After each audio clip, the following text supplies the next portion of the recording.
You never know how you're dealing with your sickness. You don't know if you're managing it. You don't know if it's gonna go uh, flare up. You know what I'm saying? When people have flare ups in their sickness, you feel me? Start having real bad reactions. Coughing, sneezing, whatever. High. Blood. You feel me? The gang banging sickness is the exact same way. You feel me? You don't know if it's gonna. Oh, we about to kill it. You feel me? That just means you really sick. You feel me? Some people like, man, let's try to see if we can work our way up out of here. That's somebody dealing with a sickness that may not want to face what you're looking for a different escape route. You feel me? And it may not be like that. The sickness comes in many different forms. You feel me? So you got to know what kind of sickness you're dealing with, when you're dealing with the sickness, your sickness. You feel me?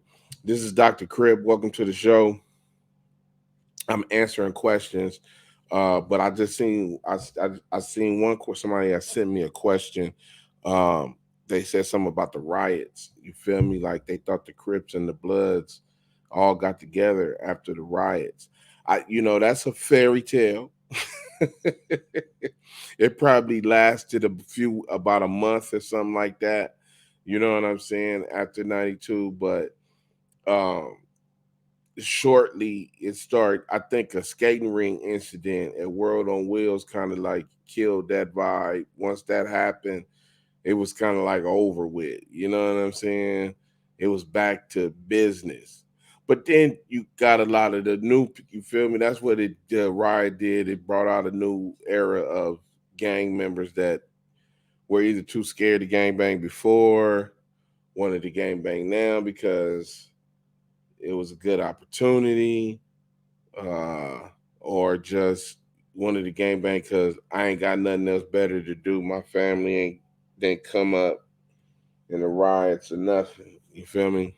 So I'm a gang bang. You nigga, what's up now, homie? Like, didn't I see you like a year ago? You was a mark, homie. Like, what are you doing now? Why you rolling with us? What's happening? But no, that's Leatherface. See, them the type of dudes that you put this. It wasn't really in like that. '92 getting taps on the face like that. That didn't come in till later. That's why I said it was in prison. You feel me? You feel me, man? He ran up on me at a big, okay on his face. Did you get in? What you do? You feel me? It ain't no joke. I've never been to prison, but I used to hear about it. But I bought a lawyer. I fight my case. You feel me? I did it 22 times. You feel me? So, but I do remember one thing after the riots, and I was impressed, and I wasn't trying to uh, be a threat to that guy. You feel me? In any type of way or fashion. I actually wanted to talk to him to find out, what are you doing? Can we get some money? If that's the legitimate question I can ask you. You feel me? And that question is still be open right now to this day because I always believe that his negative could be a positive for him. You feel me? So maybe he might hear this and see this. You feel me? But it's the truth. You can't you you can't make this. You can't make this up. Listen, I was on Century, right? I was on Century, and um, at the check place between Halldale and uh, Normandy or something like that, Dinker and Normandy, and I'm like the second person in line. This person in front of me finna cash their check, and I go to the window. I'm cashing my check, Now you know how you can see this one. I can see real good. I'm kind of blind now, but this one you can see real good. You feel me? I can see real good. So I can see people behind me in line, and I look up and I see Football Williams from A Trey Gangsta, and I'm like, ugh. But I'm not like scared or well. I'm really fascinated. Like I want to talk to. He fresh out of You know jail. Come What what? see the you learn? doctor. You grow up with that type of thinking, but you know what? When you find out that that is not true, then life becomes it starts to dawn on you. Uh, Welcome to the Dr. Crip show for y'all that just tuned in. I'm your host, Dr. Crip. We ending the sickness over here, and to I'm gonna bring you up to speed. We always answering questions, and then people go I go live. My team is always doing something. They in total control. They said all you do is get on there and talk and say, hey, like the button, please like and subscribe to the channel. Thank you very much. So we can keep on doing what we doing. But the question is which wishbone wishbone 619. Sound like I heard of that area code before. I know that. But Wishbone 6109 and said, uh, why the Crips, why do people blame stuff on Whitey? You know? As a matter of fact, I have a good friend. He has a book called Blame It on Whitey. And go check it out. It's on Amazon right now. Blame It on Whitey, just how it sounds. Uh, But yeah, I used to be a person that think like that. You know what I'm saying? Until something happened. You feel me? Because when you're in your sickness, you never know. And you carry that aggression, you carry all that anger or whatever it is growing up was fed to you through media, through TV, through radio, and all this, and it teach you to hate when really we supposed to be loving. We Black people are supposed to be loving each other. We're the number one loving. Let me tell you something what black people cannot do. No matter what these gangs, these Crips, these Bloods, no matter what's going to happen in life, what you cannot do is kill your cousin or kill your homie that deserves to get killed with your code and ethics. You feel me? The snitches and all that. You can't kill them because what if it's your cousin? You ain't killing it. We the only race that does that, that will not do that. Every other race can kill their own. We the only ones that will, we would not. That's because we a loving race. That's why we can't kill our own. Now, yes, it happens from time to time. People do this, people do that. You hear about it, you feel me? But most people they don't they we can't kill our own. So, but we reflect and do stuff like blame it on Whitey. That's what, man, it's the white man fault. Right? Everything is the white man fault. Right? So, but let me tell you something. I found out at an age that ain't always true. So my boy is bringing his car in, his 5.0. It's coming in on the flatbed from Texas to LA. So uh it's going to get pulled up at my people's house, my cousin, Slim from Raymond. You feel me? 120, one of the best ever to do it from over there. You feel me? uh the car is being brought over there, so it comes in the flatbed because he had the hottest car in Texas, the 5.0 on the gold D's and all that other stuff.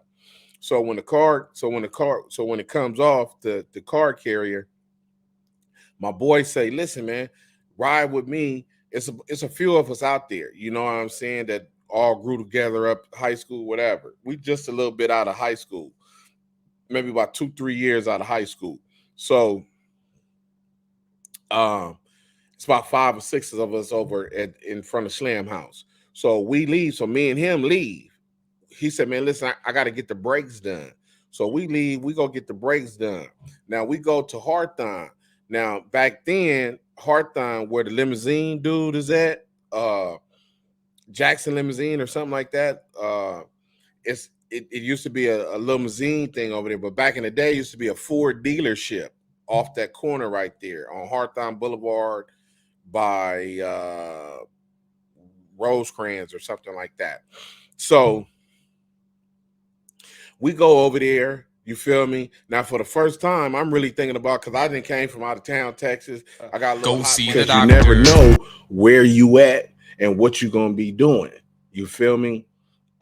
It's always a trip when you get a new plug or like, hey man, we really finna go up here, and stuff happens. So you know what I'm saying? It blessings, the blessings that you get always going to affect somebody else. Like when I was up there, that's what I did. Thank you for tuning in. This is the Dr. Crip show. I'm your host, your boy. You know me, LA Nut, but I'm Dr. Crip. You feel me? And we're ending the sickness. Welcome to the show. And I was answering a question to one of the commentators.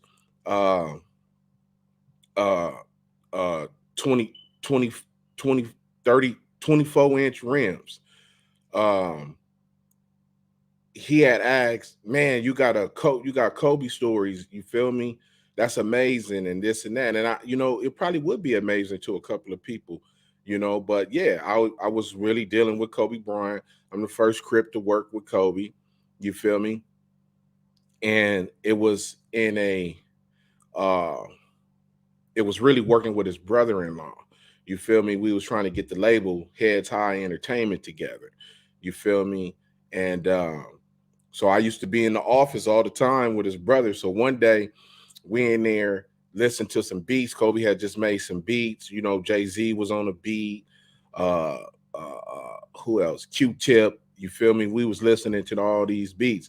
So my partner, the brain, he said we had an artist too, our Dap, you feel me, Dapper Don, you feel me? So we up there chilling, we letting Kobe brother-in-law listen to some of Dap beats, his rap and all that, and it was booming, you feel me? Now you got to remember, this office that his brother-in-law is in is also connected to Arm Talem. And anybody know who Arm Talem is? He is the number one agent. He got at this time, he was representing everybody, man. Wayne Gretzky, Kobe, you feel me? And he was also representing Baron Davis. And Baron Davis was up there that day while we was up there listening to the music.